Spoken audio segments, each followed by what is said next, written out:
ஆயுத பூஜை பண்ணலைங்க. ஆனால் பண்ணியிருந்தால் என்ன தவறுன்னு தான் கேட்குறேன். ஏன்னா ஒரு இழப்பு நடந்துருச்சு அப்படின்றதுக்காக ஊரே ஒன்று அப்படியே முடங்கி போயிடல.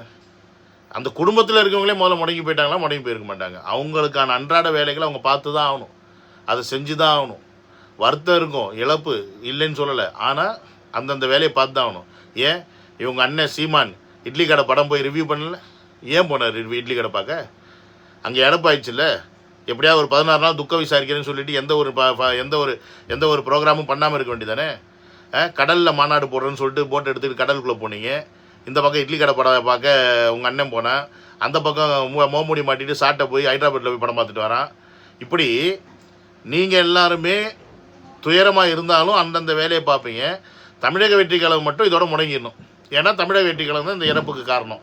இந்த இறப்புக்கு அவங்க தான் வந்து பழி ஏற்றுக்கணும். இந்த இறப்புக்கு வந்து விஜய் தான் வந்து பொறுப்பு ஏற்றுக்கணும். அவர் தான் எல்லாரையும் கொண்டுட்டார்.